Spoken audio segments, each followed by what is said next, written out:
Isang magandang at mapagpalang araw po sa inyong lahat, mga kapuso at kapanalig sa bawat kwento ng buhay. Narito na naman po ang inyong lingkod, handang magbukas ng isang panibagong aklat, isang kwentong susubok sa ating pangunawa at titimbang sa ating mga puso. Thematic Story Hook. Madalas nating isipin na ang isang tahanan ay binubuo ng apat na sulok at isang bubong. Ngunit paano kung ang pinakamatibay na pader ay gumuho mula sa loob? Ating pakinggan ang isang kwentong magpapakita kung paano muling itinatayo ang isang tahanan, hindi gamit ang semento, kundi gamit ang durog na puso at tibay ng pagmamahal. Halina't sabay-sabay nating pakinggan ang unang kabanata ng kwentong ito na pinamagatang Ang Pagsabog ng Tahimik na Tahanan. Ang alikabok ng kalsada at ang pagod mula sa mahabang biyahe ay tila walang bigat para kay Major Isagani magdiwang habang nakaupo sa pampasaherong van na paliko na sa kanilang kalye sa Baryo Pag-asa. Isang ngiti ang unti-unting sumilay sa kanyang mga labi. 3 buwan. 3 buwan ng pakikipaglaban sa malayo, ng pagtitiis, sa pangungulila, ng pag-asam sa araw na ito. Sa wakas, uuwi na siya. Nilaro niya sa kanyang isipan ang eksenang madadatnan. Ang matamis na ngiti ng kanyang asawang si Hiraya, ang mahigpit nitong yakap, na tila nagsasabing, "Welcome home." At higit sa lahat, ang masayang tili ng kanilang munting anghel, ang kanilang si Bituin, na tatakbo papalapit sa kanya at sasalubungin siya ng walang katumbas na galak. Naamoy na niya ang paborito niyang adobo na tiyak na inihanda ni Hiraya. Ito ang mga munting pangarap na bumuhay sa kanya sa gitna ng panganib. "Para boss," sabi niya sa driver, at huminto ang van sa tapat ng kanilang maliit ngunit maayos na bahay. Bumaba si Isagani, bitbit ang kanyang duffel bag. Bawat hakbang niya palapit sa kanilang tarangkahan ay puno ng pananabik. Napansin niyang bahagyang nakabukas ang pinto. Siguro ay narinig na nila ang paghinto ng sasakyan. Lalo siyang napangiti. "Hira? Bituin? I'm home!" Tawag niya. Ang boses ay puno ng kagalakan. Ngunit katahimikan ang sumalubong sa kanya. Pagpasok niya, ang nangiti sa kanyang mga labi ay dahan-dahang naglaho, napalitan ng pagkunot ng noo. Ang inaasahan niyang malinis at mabangong tahanan ay wala roon. Sa halip, isang di kaaya-ayang amoy ng panis na pagkain at alak ang sumalubong sa kanyang pang-amoy. Ang sahig ay may mga nagkalat na damit. Ang lababo sa kusina ay puno ng mga di pa nahugasang plato. Isang malamig na kaba ang gumapang sa kanyang dibdib. "Hiraya," ulit niya, mas malakas na ngayon. "Anak, nasaan kayo?" Walang sumasagot. Naglakad siya papunta sa sala at doon, ang kanyang puso ay tila piniga. Nakakalat ang mga bote ng muranggin sa sahig. Ang iba'y walang laman, ang iba'y may kaunti pang natitira. Ang buong lugar ay nasa ganap na kaguluhan. Nasaan si Bituin? Ang katanungang iyon ang umalingaw-ngaw sa kanyang isipan. Tinatabunan ang lahat ng iba pang pag-aalala. Dali-dali siyang lumabas at nagtungo sa likod bahay. Walang Bituin. Sinilip niya ang kwarto nito. Maayos ang kama, ngunit walang bata. Ang kaba sa kanyang dibdib ay nagiging tunay na takot. At doon, mula sa siwang ng bintana sa kusina, natanaw niya ang isang eksenang tuluyang dumurog sa kanyang pagkatao. Sa likod bahay ng kanilang kapitbahay, si Aling Nena, nakatayo ang kanyang anak. Ang kanyang munting si Bituin, payat at marungis ang suot na damit, ay may hawak na maliit na mangkok. Nakatingala ito kay Aling Nena na may iniaabot sa kanyang tirang kanin at ulam. "Salamat po, Aling Nena," narinig niyang sabi ng bata sa mahinang boses. Ang mundo ni Isagani ay huminto. Ang ingay ng kalsada, ang huni ng mga ibon, ang tibok ng sarili niyang puso, lahat ay naglaho. Ang sundalong sanay sa putukan at digmaan ay natulala. Sinasaksak ng isang sugat na mas malalim pa sa kahit anong tama ng bala. Ang anak niya, ang kanyang prinsesa, ay namamalimos ng pagkain. Isang mabigat at nanginginig na hininga ang kanyang pinakawalan. Ang init ng galit ay nagsimulang kumulo sa kanyang dugo. Tinutunaw ang anumang bakas ng pagkamis at pagmamahal na dala niya pauwi. Dahan-dahan siyang lumabas.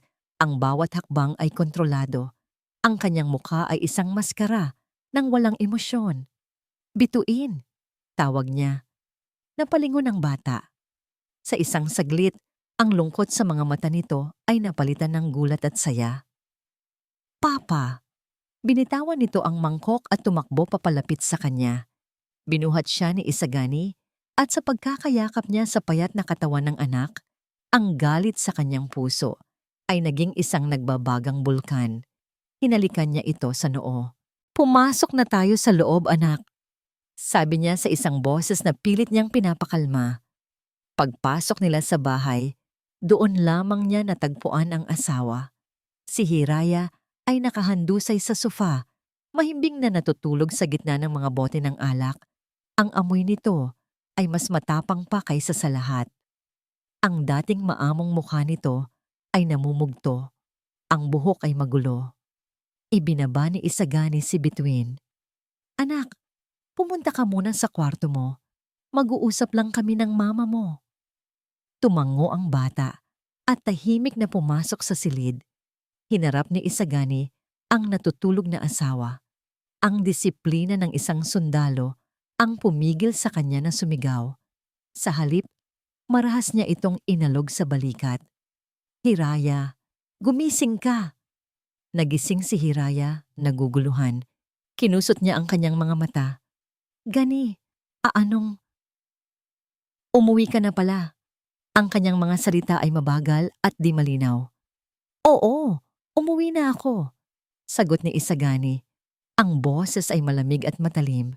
Umuwi ako para makita ang anak kong namamalimos ng pagkain sa kapitbahay habang ang ina niya ay lasing na natutulog. Anong nangyayari dito, Hiraya? Sinubukan ni Hirayang bumangon. Gani, hindi sa ganon. Huwag ka nang magsinungaling. Sigaw ni Isagani, hindi na napigilan ang sarili. Ikinumpas niya ang kanyang kamay sa paligid. Tingnan mo ang bahay na ito. Tingnan mo ang sarili mo. At higit sa lahat, tingnan mo ang ginawa mo sa anak natin. 3 buwan akong wala, Hiraya. 3 buwan. Ito ba ang ipinalit mo sa lahat ng sakripisyo ko? Nagsimulang mamuo ang luha sa mga mata ni Hiraya, mga luhang may halong alak at pagsisisi. Patawarin mo ako, Gani. Hindi ko sinasadya. Nahirapan lang ako. Ngunit ang mga salita niya ay walang bigat sa pandinig ni Isagani. Ang tanging nakikita niya ay ang imahe ni Bituin na may hawak na mangkok. Ang tiwala niya ay nawasak. Ang pagmamahal niya ay nasugatan. Tapos na ang pag-uusap, deklara niya. Ang boses ay pinal at walang bakas ng pag-aalinlangan. Naglakad siya patungo sa kwarto ni Bituin. Sumunod si Hiraya, natataranta. Gani, anong gagawin mo? Saan ka pupunta? Aalis kami. Simpleng sagot niya habang tinutulungan si Bituin na maglagay ng ilang damit sa isang maliit na bag. Hindi!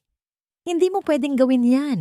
Sigaw ni Hiraya, niyayakap ang kanyang binti, humahagulgol. Gani pakiusap, huwag mong ilayo sa akin si Bituin. Gagawin ko ang lahat. Tiningnan siya ni Isagani mula sa itaas. Ang mga mata ay puno ng galit at pagkasuklam. Huli na ang lahat para dyan, Hiraya. Binigyan kita ng responsibilidad na alagaan ang pamilya natin. At sinira mo yon. Hinila niya ang kanyang binti mula sa pagkakayakap nito. Binuhat niya si Bituin na tahimik na umiiyak at kinuha ang bag. Naglakad siya patungo sa pinto, hindi na lumingon pa. Ang bawat pag-iyak at pagsusumamo ni Hiraya ay tila hangin na lamang sa kanyang tainga. Binuksan niya ang pinto at lumabas. Isinara niya ito ng malakas. Ang kalabog ng pinto ay parang isang putok ng baril na tuluyang bumasag sa katahimikan ng kanilang tahanan, isang hudyat ng pagtatapos.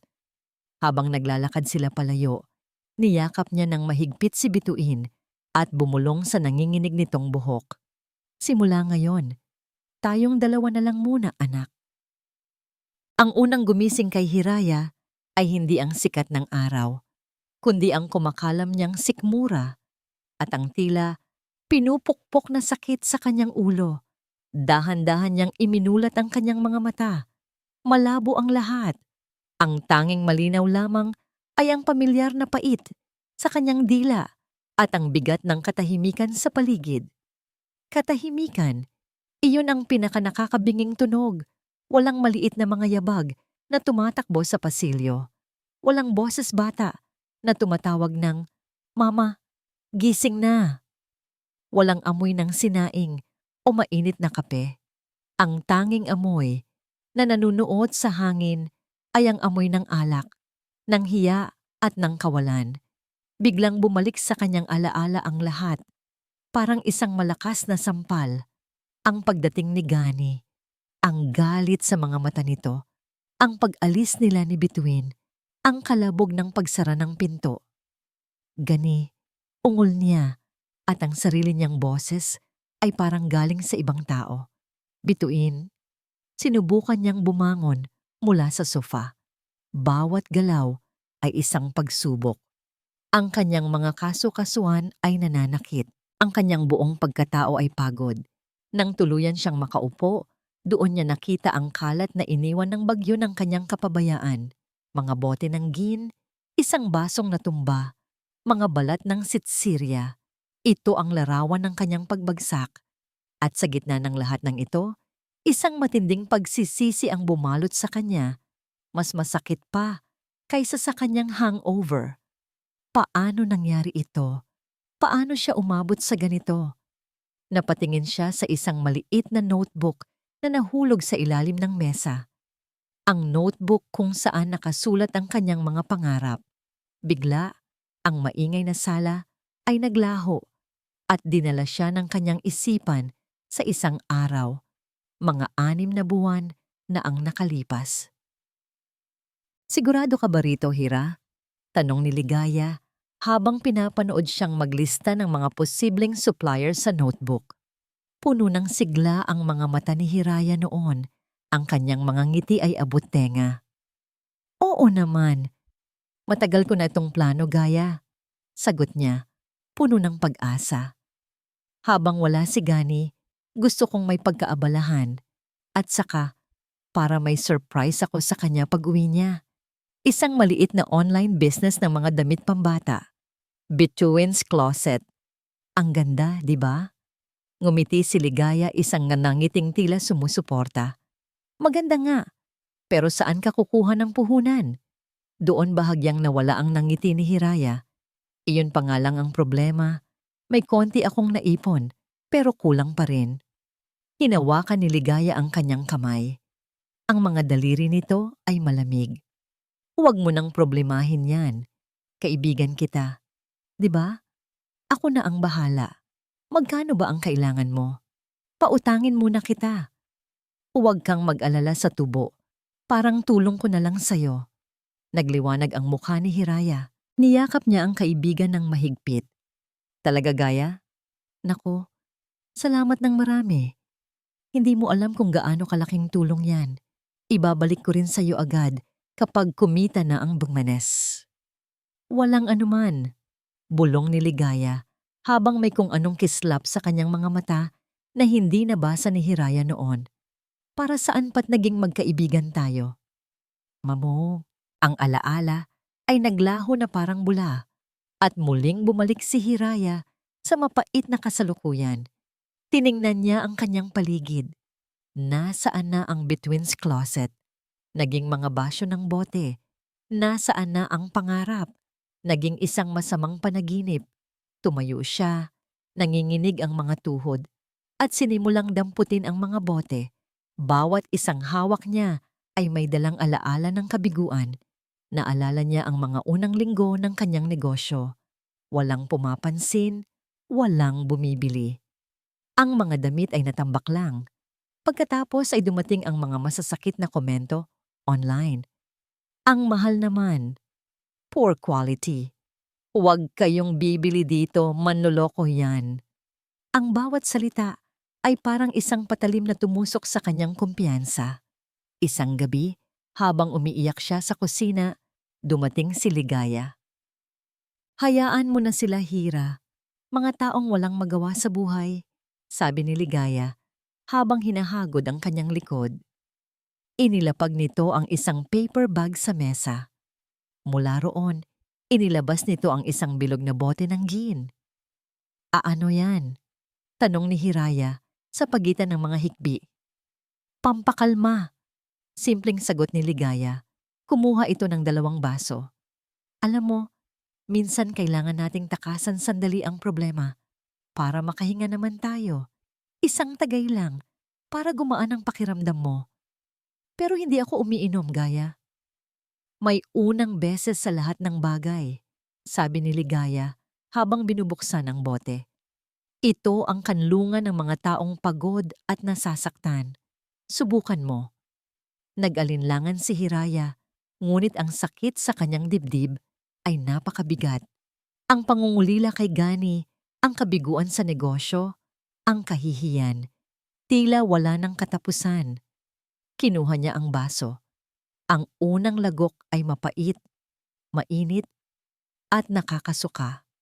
Ngunit pagkatapos noon, isang kakaibang init ang gumapang sa kanyang katawan. Ang mga problema ay tila lumayo ng kaunti. Ang sakit ay bahagyang nabawasan. Noong gabing iyon, sa unang pagkakataon, natulog siya ng walang luha. At iyon ang simula ng kanyang pagkahulog. Isang katok sa pinto ang pumutol sa kanyang pagbabalik tanaw. Napapitlag siya. Si Gani ba yon? Nagbalik ba sila? Isang biglaang pag-asa ang sumibol sa kanyang puso. Dali-dali siyang naglakad papunta sa pinto. Inaayos ang kanyang gusot na damit at buhok. Ngunit pagbukas niya, hindi si Gani ang nandoon. Si Ligaya. May dala itong isang supot ng mainit na pandesal at kape. Ang mukha nito ay puno ng pag-aalala. Hira, nabalitaan ko ang nangyari. Okay ka lang ba? Sabi nito at dire-diretsyong pumasok sa loob. Tiningnan nito ang bahay at umiling. Grabe naman si paring Gani. Masyado siyang marahas. Hindi man lang niya inisip ang pinagdadaanan mo. Walang nasabi si Hiraya. Umupo lang siya sa silya at nagsimulang umiyak muli. Inilapag ni Ligaya ang pagkain sa mesa at niyakap siya. Tahan na, Hira. Nandito ako. Hindi kita iiwan. Wala na sila, Gaya. Kinuha na niya si Bituin. Hagulgol ni Hiraya. Shh! Makukuha mo rin siya pabalik. Bulong ni Ligaya habang pinupunasan ng kanyang luha. Pero kailangan mong maging matatag. Huwag mong ipakita sa kanyang mahina ka. Lalaki yan, Hira. Hindi nila naiintindihan ang lungkot na nararamdaman nating mga babae. Ang akala nila, lahat kayang daanin sa sigaw at utos. Ang mga salita ni Ligaya ay parang isang balsamo sa sariwang sugat ni Hiraya. Tama siya. Hindi siya naiintindihan ni Gani. Hinusgahan siya agad. Sa mga sandaling iyon, si Ligaya ang tanging kakampi niya sa mundo. Anong gagawin ko? Tanong ni Hiraya. Ang boses ay basag. Magpahinga ka muna. Kumain ka. Palalakasin natin ang loob mo. Ipaglalaban natin yan. Sabi ni Ligaya. Ang boses ay puno ng kasinungalingan at pekeng awa. Nang biglang may kumatok muli sa pinto. Nagkatinginan sila. Naglakad si Hiraya papunta sa pinto. Naguguluhan. Isang delivery man ang nakatayo roon. May hawak na isang malaking brown envelope. Para po kay Mrs. Hiraya Magdiwang, sabi ng lalaki. Kinuha ni Hiraya ang sobre, nanginginig ang mga kamay. Pumirma siya sa resibo. Pagkaalis ng delivery man, tiningnan niya ang sobre. May logo ito ng isang law firm. Ano yan? Tanong ni Ligaya. Lumalapit sa kanya. Dahan-dahang pinunit ni Hiraya ang sobre. Sa loob, May mga makakapal na dokumento. Ang mga mata niya ay naglakbay sa mga salitang nakaprint sa itaas. Republic of the Philippines. Regional Trial Court Petition for Sole Custody. Ang pandesal at kape sa mesa ay tila nawalan ng init. Ang hangin sa kanyang baga ay tila naubos. Ang mga salita sa papel ay nagsimulang lumabo habang ang mga luha ay muling bumabagsak mula sa kanyang mga mata. Hindi ito isang simpleng pag-alis. Hindi ito isang simpleng pagtatampo. Ito ay isang deklarasyon ng giyera. At sa sandaling iyon, naramdaman ni Hiraya na natalo na siya bago pa man magsimula ang laban. Ang pansamantalang apartment na nahanap ni Isagani ay maliit at walang laman kumpara sa bahay na iniwan nila. May isang kama, isang maliit na mesa at 2 silya. Ngunit para sa kanya, ito ang pinakaligtas na lugar sa buong mundo sa mga sandaling iyon. Dito, walang amoy ng alak. Dito, walang sigawan. Dito, panatag siya na ang kanyang anak ay malayo sa kapahamakan. Papa, bakit po tayo dito natutulog? Tanong ni Bituin habang pinapanood siyang maglatag ng kumot sa sahig para sa sarili. Ang kama ay para sa bata. Iyon ang hindi mapag-usapang patakaran. Umupo si Isagani sa tabi ng anak at hinaplos ang buhok nito. Paano niya ipapaliwanag ang isang bagay na kahit siya ay nahihirapang unawain?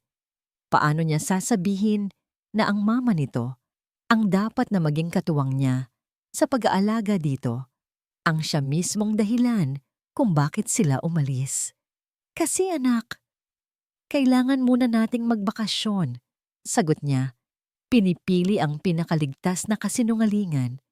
Maglalaro tayo, mamamasyal, tayong 2 lang. Ngumiti si Bituin, ngunit ang ngiti ay hindi umabot sa mga mata nito. May lungkot doon, isang lungkot na hindi dapat maranasan ng isang 6 na taong gulang. Si Mama po, hindi natin isasama? Ang tanong na yon ay parang isang maliit na tinik na bumaon sa puso ni Isagani. Huminga siya ng malalim. Ang mama, may kailangan lang siyang ayusin sa bahay. Medyo matatatagalan, kaya mauuna na tayo sa bakasyon natin. Tumango si Bituin, ngunit alam ni Isagani na hindi ito kumbinsido. Niyakap niya nang mahigpit ang anak. Sa yakap na yon, hindi lang si Bituin ang kanyang pinapakalma, kundi pati na rin ang sarili niyang nagwawalang damdamin. Ang galit ay naroon pa rin, nag-aalab. Ngunit sa ilalim nito, may takot. Takot na baka nagkamali siya ng desisyon. Takot na baka lalo lang niyang sinasaktan ang kanyang anak. Ngunit kapag naaalala niya ang imahe ni Bituin na may hawak na mangkok ng pagkain, ang lahat ng pagdududa ay naglalaho. Napapalitan ito ng isang matigas at malamig na determinasyon. Tama ang ginawa niya. Ito ang tanging paraan. Kinabukasan maaga siyang nagising. Maingat niyang iniwan si Bituin sa isang pinagkakatiwalaang kasamahan sa kampo na may asawa at anak din at nagtungo siya sa opisina ng isang abogado na inirekomenda sa kanya. Ang law office ay malinis at tahimik, kabaligtaran ng gulo sa kanyang isipan at sa kanyang buhay. Major Magdiwang, bati ni Attorney de Guzman, isang lalaking nasa edad 50 na may seryosong muka. Please, have a seat. I've read the initial details you sent over. This is a tough situation. Umupo si Isagani. Gagawin ko ang lahat, attorney. Ang mahalaga sa akin ay ang kapakanan ng anak ko. Tumango ang abogado, binubuklat ang ilang papeles. I understand. But I have to be frank with you, Major. The court usually favors the mother in custody cases, especially for a child of tender age. We need to build a very strong case. May ebidensya ako, sabi ni Isagani. Ang boses ay matigas. Ikinuwento niya ang lahat. Ang kalat sa bahay, ang mga bote ng alak, ang paghahanap niya kay Bituin, at ang karumaldumal na eksenang natuklasan niya. Habang nagsasalita siya, muli niyang naramdaman ang galit na tila sumusunog sa kanyang lalamunan. Nakinig ng mabuti si Attorney De Guzman. That's a strong testimony. But it's your word against hers. May mga saksi ba tayo? Neighbors? Anyone who can attest to her condition? Napaisip si Isagani. Aling nena, pero ayaw niyang idamay ang matanda. Kakausapin ko po ang mga kapitbahay. Pero attorney, di ba sapat na ang nakita ko? It helps, Major. It helps a lot, sabi ng abogado. But we need more. We need to prove a pattern of neglect. Inihanda ko na ang petition. Ipapadala natin ito sa asawa mo ngayon din. This is the first step of the war. Digmaan. Ang salitang yun ay pamilyar kay Isagani. Sanay siya sa digmaan, ngunit ang digmaang ito ay iba. Ang kalaban ay hindi dayuhan. Ang kalaban ay ang ina ng kanyang anak. At ang battlefield ay ang kanilang sariling pamilya. Pagkaalis niya sa opisina ng abogado, isang tawag ang pumasok sa kanyang telepono, numero ng kanyang commanding officer. Major Magdiwang, boses sa kabilang linya. I heard you're back, but I also heard some troubling news about your family situation. Is everything all right? Napapikit si Isagani. Ang balita ay mabilis kumalat sa isang maliit na komunidad ng militar. Yes, sir. Everything is under control. Good, because we need our soldiers focused, Magdiwang. Ayokong maapektuhan ang serbisyo mo dahil sa personal na problema. Ayusin mo yan. Yes, sir. Sagot niya. Kahit ang totoo, hindi niya alam kung paano aayusin ang isang bagay na ganap ng wasak. Pagkababa niya ng telepono, nakaramdam siya ng matinding pressure mula sa lahat ng dako. Ang korte, ang kampo, ang sarili niyang konsensya. Sa gitna ng lahat ng ito, muling nagring ang kanyang telepono. Nang makita niya ang pangalan sa screen, isang pader ng yelo ang tila humarang sa kanyang puso. Hiraya. Sinagot niya ito, ngunit hindi siya nagsalita. Gani? Boses ni Hiraya sa kabilang linya. Basag at puno ng pagsusumamo. Natanggap ko na. Gani, wag naman ganito. Mag-usap tayo. Wala na tayong dapat pag-usapan. Malamig niyang sagot. Lahat ng gusto mong sabihin, sabihin mo sa abogado mo. At lahat ng sasabihin ko, dadaan din sa abogado ko. Pero pamilya tayo. Hindi ito kailangang umabot sa ganito. Pakiusap, Gani. Isipin mo si Bituin. Si Bituin nga ang iniisip ko. Sagot niya. Bahagyang tumaas ang boses. Siya lang ang iniisip ko kaya ko ginagawa to. Kung inisip mo rin siya, sana hindi tayo umabot sa ganito. Narinig niya ang malakas na paghagulgol ni Hiraya sa kabilang linya. Gani, pakiusap. Huwag mong ilayo sa akin si Bituin. Gagawin ko ang lahat. Ang mga salitang iyon, gagawin ko ang lahat, ay parang isang mapait na biro. Kung kailan huli na ang lahat, sa kanya ito sinasabi. Ang puso ni Isagani, sa isang saglit ay nakaramdam ng kirot. Naalala niya ang Hirayang minahal niya, ang babaeng mahinhin, maalaga, at puno ng pangarap. Nasaan na ang babaeng iyon? Pero mabilis niyang iwinaksi ang damdamin.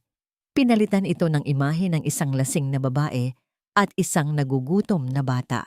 Hindi siya pwedeng maging mahina. Hindi ngayon. Pinindot niya ang end call button, tinatapos ang tawag at ang anumang natitirang koneksyon sa pagitan nilang dalawa. Tiningnan niya ang kanyang refleksyon sa bintana ng isang sasakyan. Ang nakita niya ay hindi isang asawa o isang ama. Ang nakita niya ay isang sundalo. At ang sundalong yon ay may misyon. Ang iligtas ang kanyang anak sa kahit anong paraan. Ang mga papel sa kamay ni Hiraya ay tila mas mabigat kaysa sa bakal. Bawat salita sa petisyon ni Isagani ay isang pako na ibinabaon sa kanyang puso. Incapable, negligent, unfit mother. Ang mga salitang iyon ay umuulit-ulit sa kanyang isipan, isang malupit na koro na nagsasabing wala na siyang pag-asa. Saan siya pupunta? Sino ang lalapitan niya? Ang mga magulang niya ay matagal nang pumanaw. Ang mga kamag-anak niya ay nasa malalayong probinsya. Sa buong mundo, tila iisa na lang ang natitira niyang kakampi. Nanginginig ang mga kamay. Kinuha niya ang kanyang pitaka at nagmamadaling lumabas ng bahay. Ang kanyang mga paa ay kusa siyang dinala sa iisang direksyon, sa bahay ng kanyang kaibigan. Ang bahay ni Ligaya ay malinis at maayos, isang malaking kaibahan sa sarili niyang tahanan na ngayoy pugad ng kalungkutan. Pagbukas pa lang ni Ligaya ng pinto, bumuhos na muli ang mga luha ni Hiraya. Gaya, hikbi niya, ipinapakita ang mga dokumento. Kailangan ko ng abogado. Wala akong pera. Ang mukha ni Ligaya ay nagpakita ng awa at pagkagulat. Hinila niya si Hiraya papasok at pinaupo sa sofa. Diyos ko, Hira. Ang bilis naman niyang kumilos. Halang talaga ang kaluluwa ng lalaking yon. Tulungan mo ako, Gaya. Pakiusap. Pagsusumamo ni Hiraya, ang boses ay halos hindi na marinig. Kahit magkano lang pambayad sa abogado, babayaran kita. Kahit anong paraan. Hinawakan ni Ligaya ang mga kamay ni Hiraya. Ang mga ito ay mainit at nagpapahiwatig ng pagkakaibigan. Huwag kang mag-alala. Siyempre, tutulungan kita, sabi nito sa isang malambing na boses. May kakilala akong abogado, hindi gaanong mahal, pero magaling. Ako na ang bahala sa unang bayad. Ang mahalaga, maipakita natin sa korte na mali si Gani. Isang munting sinag ng pag-asa ang sumilay sa puso ni Hiraya. Sa gitna ng kadiliman, mayroon pa ring isang taong handang tumulong sa kanya. Niyakap niya si Ligaya ng mahigpit. Salamat, Gaya. Hindi ko alam ang gagawin ko kung wala ka. Kinabukasan, pagkatapos nilang makausap ang abogadong inirekomenda ni Ligaya, umupo sila sa isang maliit na kainan. Ang payo ko sa'yo, Hira, sabi ni Ligaya habang hinahalo ang kanyang kape. Kailangan mong ipakita sa korte at sa lahat kung gaano ka nasasaktan. Kailangan nilang makita na hindi mo kayang mabuhay nang wala si Bituin. Paano ko gagawin yon? Tanong ni Hiraya. Puntahan mo si Bituin sa eskwelahan, mungkahi ni Ligaya. Ipakita mo kay Gani na hindi ka basta-basta susuko. Iyak ka, kung kailangan. Magmakaawa ka. Kahit pa mag-iskandalo ka, ang makikita lang ng mga tao ay isang inang desperadong makita ang kanyang anak. Yan ang magpapalambot sa puso ng huwes. Nag-alinlangan si Hiraya. Pero ayaw ni Gani na lumapit ako. Kaninong ayaw ang masusunod? Sa kanya o sa puso ng isang ina? Giit ni Ligaya. Labanan mo, Hira, para sa anak mo. Ang mga salita ni Ligaya na puno ng tapang at paninindigan ay nagbigay ng kakaibang lakas kay Hiraya. Tama siya. Kailangan niyang lumaban. Kinahapunan, nagtungo si Hiraya sa eskwelahan ni Bituin. Ang puso niya ay kumakabog ng malakas habang naghihintay sa labas ng gate. Nang matanaw niya ang maliit na figura ng kanyang anak na papalabas kasama ang ibang mga bata, hindi niya napigilan ang sarili. Bituin, anak! Sigaw niya. Tumatakbo papalapit. Mama! Masayang sigaw ni Bituin at akmang tatakbo rin papalapit sa kanya. Ngunit bago pa sila magkalapit, isang matigas na braso ang humarang sa daan ni Hiraya. Si Isagani. Ang mukha nito ay walang emosyon, ang mga mata ay malamig na parang yelo. Hiraya, anong ginagawa mo dito? Tanong nito sa isang kontroladong boses. Sinabi ko na sa'yo, sa korte tayo mag-usap. Anak ko yan, Gani. Karapatan kong makita ang anak ko. Sigaw ni Hiraya, ang boses ay nagsisimula ng manginig. Ang mga tingin ng ibang mga magulang at guro ay nagsisimula ng bumaling sa kanila. Papa? Narinig niya ang takot sa boses ni Bituin. Umuwi ka na, Hiraya. Huwag kang gumawa ng eksena dito, mariing sabi ni Isagani, habang dahan-dahang inilalayo si Bituin. Hindi. Pakiusap, Gani. Kahit isang yakap lang. Pagmamakaawa ni Hiraya, sinubukang abutin ang kanyang anak, Ngunit matatag ang pagkakaharang ni Isagani. Ang desperasyon ay naging histerya. Ang mga luha ay bumuhos na parang ulan. Ang eksenang sinabi ni Ligaya ay nagaganap na, ngunit hindi ito nakakakuha ng simpatya. Ang nakikita lang niya sa mga mata ng mga tao ay paghahatol. Iniwan siyang nakatayo doon, humahagulgol sa gitna ng maraming tao, habang ang mag-ama niya ay unti-unting naglakad palayo. Ang kahihiyan ay isang kumunoy na humihila sa kanya pababa. Kinagabihan, isinumbong niya ang lahat kay Ligaya at sa kanilang abogado. "Mrs. Magdiwang," sabi ng abogado sa telepono, "this is not good. Ang ginawa ninyo kanina ay lalo lang magpapatibay sa kaso ng asawa ninyo. Ang pinakamagandang gawin ngayon ay mag-voluntary check-in ka sa isang rehabilitation center. It will show the court that you are acknowledging the problem and are willing to change." Natahimik si Hiraya. Rehab? Pagkababa ng telepono, tiningnan niya si Ligaya, naguguluhan. Mabilis na umiling si Ligaya. "Huwag kang makikinig dyan. Patibong yan, Hira," sabi nito. Ang boses ay puno ng babala. "Pag ginawa mo yan, parang inamin mo na rin sa buong mundo na talagang may problema ka. Lalo ka lang nilang ilalayo kay Between. Gagamitin nila yan laban sa'yo." "Pero," sabi niya, "ako ang pakinggan mo," putol ni Ligaya. "Mas kilala kita. Alam kong hindi mo kailangan nun. Ang kailangan mo lang ay kumalma." Tumayo si Ligaya at may kinuha mula sa kanyang cabinet. Inilapag nito sa mesa ang isang pamilyar na bote ng gin. Nanlaki ang mga mata ni Hiraya. "Gaya, hindi. Ayoko na." "Shh!" sabi ni Ligaya habang nagsasalin sa isang baso. "Alam ko, pero bukas may pag-uusap kayo sa barangay para sa posibleng settlement. Kailangan mong maging kalmado. Kailangan mong maging matatag. Hindi mo yan magagawa kung nanginginig ka sa nerbiyos." Inabot nito ang baso kay Hiraya. "Isang beses lang, isang tagay lang, para kumalma ka bago ang pag-uusap bukas, para makatulog ka ngayong gabi." Tinitigan ni Hiraya ang baso. Ang alaala ng galit sa mukha ni Gani, ang takot sa mata ni Bituin, at ang sakit ng kahihiyan ay nag-uunahan sa kanyang isipan. Alam niyang mali ito. Ito ang nagsimula ng lahat ng gulo. Ngunit ang pangako ng panandaliang kapayapaan ng ilang oras na paglimot sa sakit ay napakatukso. Dahan-dahan, sa nanginginig na mga kamay, kinuha niya ang baso. Ang disiplina ng isang sundalo ay nakatatak na sa pagkatao ni Isagani. Kahit na ang kanyang mundo ay gumuho, ang kanyang mga kilos ay nananatiling organisado at may layunin.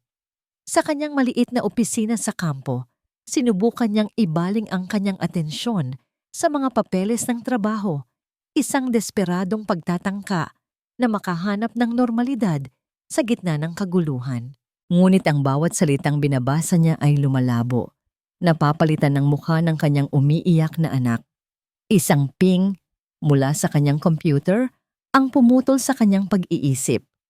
Isang bagong email. Ang sender ay hindi pamilyar. Isang mamamayan at mail.com. Ang subject ay maikli at direkta, para sa kapakanan ng bata.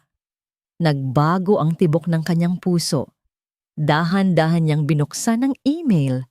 Mayroon itong isang maikling mensahe. "Major, akala ko po dapat ninyong makita ito. Kuha po ito kahapon sa labas ng eskwelahan. Sa ibaba nito, may isang video file. Nanginginig ang kanyang daliri habang pinipindot ang play. Ang video ay magalaw. Tila kuha mula sa isang cellphone sa malayo. Ngunit ang mga tao sa loob nito ay malinaw.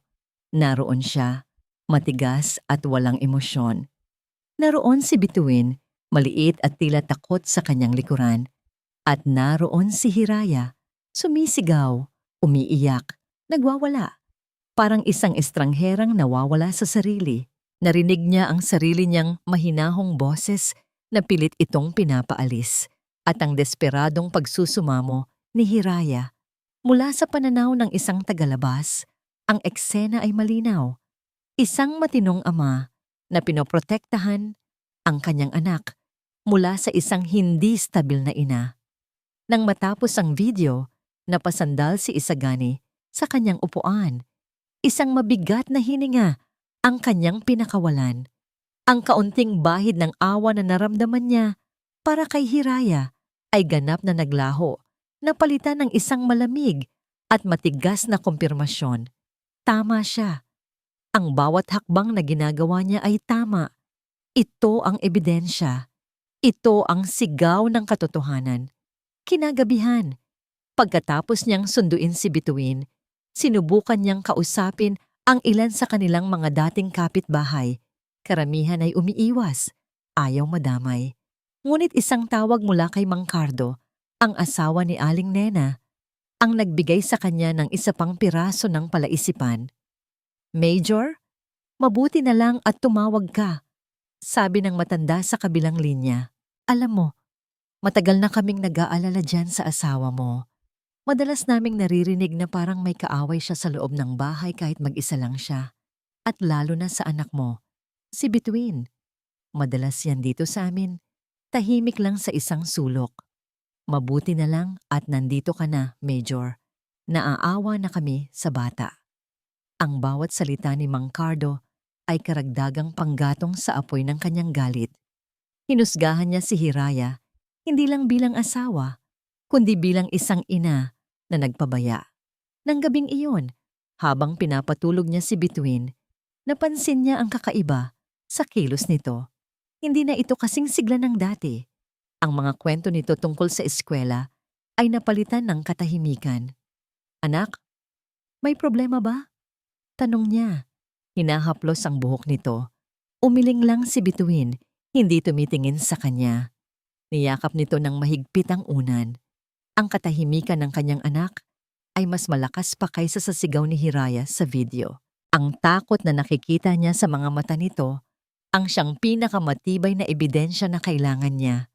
Nagdulot ng trauma si Hiraya sa sarili nilang anak. Kinabukasan, hindi siya mapakali. May isang tanong na bumabagabag sa kanya. Saan nanggagaling ang lahat ng ito? Saan kumukuha si Hiraya ng alak? Bilang isang sundalo, alam niyang kailangan niyang alamin ang ugat ng problema. Nagpaalam siya sa trabaho at nagtungo sa Baryo Pag-asa, hindi sa kanilang bahay, kundi sa isang maliit at madilim na bar sa kanto na kilala sa pangalang Kanlungan. Ang lugar ay amoy sigarilyo at pinaghalong pawis. Lumapit siya sa bartender, isang lalaking payat na may malalaking mga mata. May listahan ba kayo ng mga may utang dito?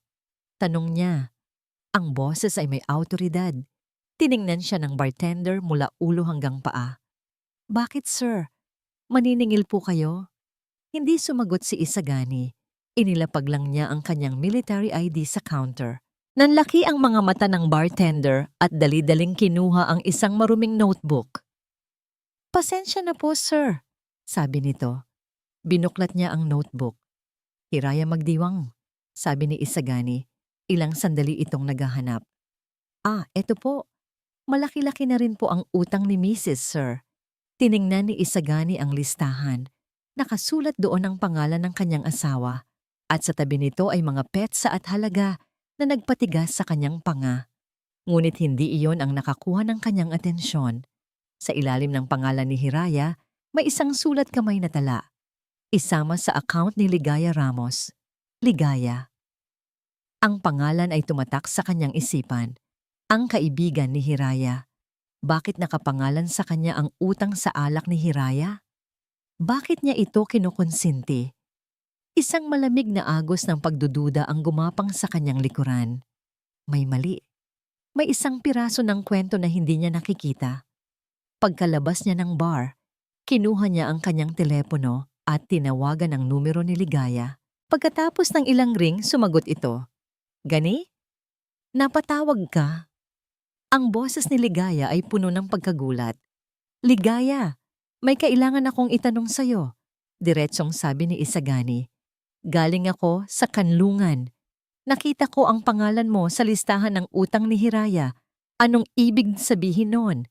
Natahimik sandali si Ligaya sa kabilang linya. Nang magsalita ito, ang boses niya ay puno ng pag-aalala at lungkot. Ano?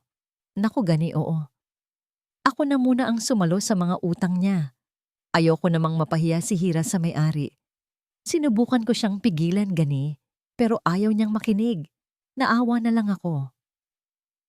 Ang mga salita nito ay tila sinsero, ngunit isang bahagi ng isipan ni Isagani ay hindi kumbinsido.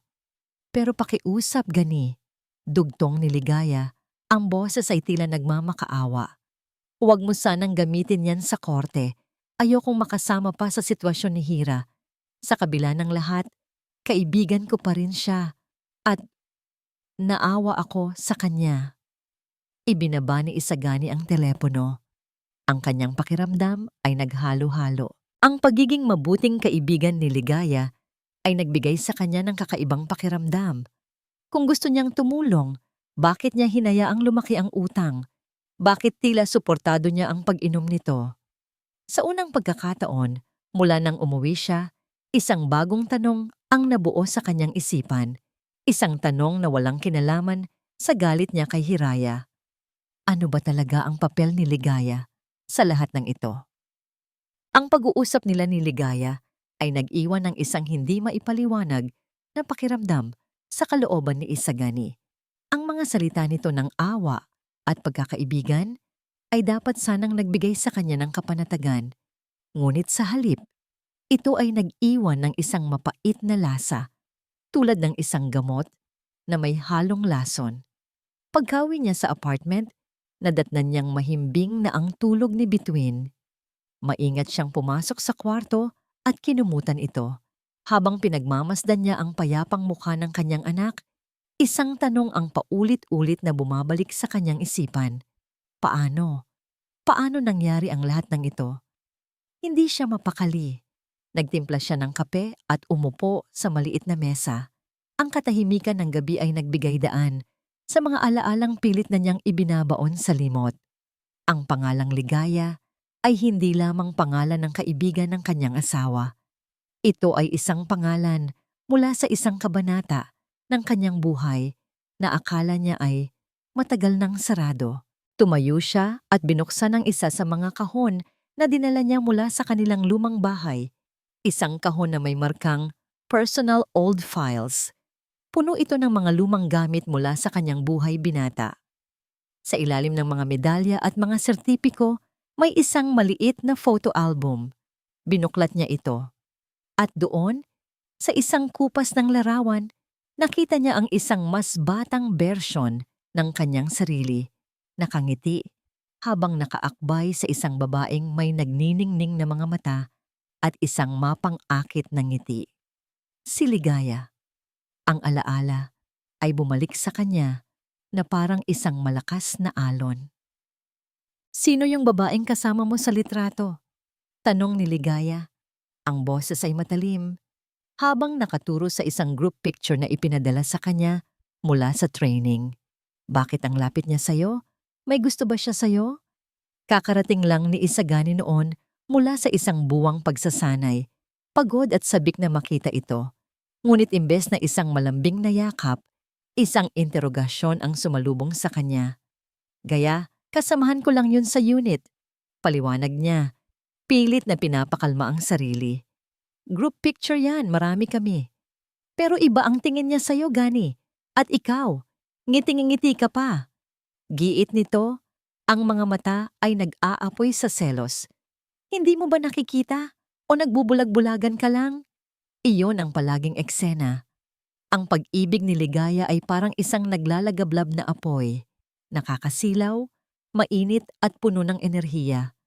Ngunit kapag lumapit ka ng husto, ito'y nakakasakal, nakakapuwing at nang-aangkin. Bawat kilos niya ay binabantayan. Bawat kaibigan niya, lalo na ang mga babae, ay isang potensyal na banta. Naalala niya ang gabi ng kanilang huling pag-aaway. Pagod na ako, Gaya, sabi niya noon. Ang boses ay puno ng pagod. Pagod na akong magpaliwanag sa mga bagay na wala namang kahulugan. Ang pag-ibig ay dapat tiwala, hindi posas. Kung mahal mo ako, hindi ka titingin sa iba. Sigaw nito pabalik, ang mga luha ay nagbabadyang tumulo. Kung mahal mo ako lang dapat. Mahal kita, sagot niya. Pero hindi ko kayang mabuhay sa loob ng isang hawla. At doon nagtapos ang lahat. Ang apoy ay namatay, at ang naiwan ay abo ng pait at mga nasirang pangako. Ilang buwan pagkatapos noon, nakilala niya si Hiraya. Si Hiraya ay ang kabaligtaran ni Ligaya. Kung si Ligaya ay isang malakas na bagyo, si Hiraya ay isang kalmadong karagatan. Ang pagmamahal ni Hiraya ay tahimik, banayad, at puno ng pag-unawa. Sa piling nito, nakahanap siya ng kapayapaan, ng isang tahanang hindi niya kailangang ipaglaban araw-araw. Si Hiraya ang kanyang naging kanlungan. Bumalik si Isagani sa kasalukuyan. Tinitigan niya muli ang litrato. Ang nangiti ni Ligaya sa larawan ay tila nagbago. Hindi na ito mukhang mapang-akit. Mukha na itong mapanlinlang. Isang malakas na tanong ang biglang sumabog sa kanyang isipan. Isang tanong na napakasimple, ngunit napakabigat. Bakit naging malapit si Ligaya kay Hiraya? Sa dinami-dami ng tao sa Baryo Pag-asa, bakit ang babaeng minahal niya noon ay naging matalik na kaibigan ng babaeng pinakasalan niya ngayon? Hindi ito maaari. Hindi ito isang simpleng pagkakataon. Ang kanyang mga kamay, na sanay sa paghawak ng baril, ay nagsimulang manginig. Muli niyang hinalungkat ang kahon. Sa ilalim ng album, may isang maliit na tali ng mga lumang sulat. Nakilala niya agad ang eleganteng sulat kamay ni Ligaya. Isa-isa niyang tiningnan ang mga ito, mga sulat na puno ng sumpaan at mga akusasyon. Itinapon niya ang mga ito isa-isa hanggang sa matira ang pinakahuli. Isang sulat na nakasobre pa. Ipinadala ilang linggo matapos silang maghiwalay. Ito ang sulat na hindi na niya sinagot. Nanginginig niyang binuksan ang sobre. Ang papel sa loob ay bahagyang naninilaw na. Gani, akala mo ba tapos na? Akala mo ba ganun lang kadaling itapon ang lahat? Nakita ko kayo ng bago mo. Simple, mahina, mukhang walang kulay. Baka yan nga ang gusto mo. Isang taong madaling kontrolin para malaya kang gawin ang lahat ng gusto mo. Isang taong hindi palaban. Pero tandaan mo ito, Isagani. Ang pag-ibig ko ay hindi namamatay. Nagbabago lang ito ng anyo. At pinili mo siya. Pinili mo ang kapayapaan na inaalok niya kaysa sa apoy na kaya kong ibigay. Darating ang araw, pagsisisihan mong pinili mo siya. Ang huling pangungusap ay tila tumalon mula sa papel at sumampal sa kanya. Binasa niya ito ng paulit-ulit. Hindi ito isang simpleng salita ng isang nasaktang babae. Ito ay isang banta, isang propesiya. Ang malamig na agos na naramdaman niya sa bar kanina ay naging isang rumaragasang baha ng takot at pagdududa. Biglang nagkaroon ng ibang kahulugan ng lahat. Ang tulong ni Ligaya kay Hiraya. Ang pag-ako nito sa utang sa alak. Ang pagpapadala ng anonymous na video. Ang awa na ipinapakita nito. Hindi kaya ang pagbagsak ni Hiraya ay hindi isang aksidente? Hindi kaya ang digmaang kinakaharap niya ngayon ay isang laban na matagal nang sinimulan ng iba nang hindi niya namamalayan? Napatingin siya sa natutulog na si Bituin. Ang kalaban ay hindi lang pala ang demonyo sa loob ng bote ng alak. May isa pang kalaban, isang anino mula sa nakaraan na mas matalino, mas tuso at mas mapanganib. At sa gabing iyon, sa unang pagkakataon, natanto ni Major Isagani Magdiwang na baka sa buong panahong ito, ang pinupuntirya niya ay ang maling kaaway. Ang bawat hakbang ni Hiraya patungo sa bahay ni Ligaya ay parang paghakbang sa kumunoy. Ang bigat ng kanyang dibdib ay tila humihila sa kanya pababa. Ang pag-uusap sa barangay ay bukas na. Ang mukha ni Gani na puno ng galit at ang mukha ni Bituin na puno ng takot ay paulit-ulit na naglalaro sa kanyang isipan. Si Ligaya na lang ang natitira niyang pag-asa. Siya na lang ang tanging taong nakakaintindi. Pagbukas ni Ligaya ng pinto, hindi na niya napigilan ang sarili. Bumagsak siya sa mga braso nito. Ang kanyang katawan ay nanginginig sa mga hikbi. "Gaya, natatakot ako," sabi niya. Ang boses ay garalgal. Paano kung hindi na talaga niya ibalik sa akin si Bituin? Paano kung maniwala ang lahat sa kanya? Inakay siya ni Ligaya papasok at pinaupo. "Hindi mangyayari yan," sabi nito sa isang tonong puno ng kasiguraduhan. "Huwag kang matakot. Kasama mo ako. Ano ba ang sabi ni Gani? Nag-usap ba kayo?" Umiling si Hiraya. "Hindi. Ayaw niya. Napakalamig niya sa akin, Gaya. Parang hindi niya na ako kilala. Parang may dala siyang galit na matagal nang kinikimkim." Muling bumuhos ang kanyang luha.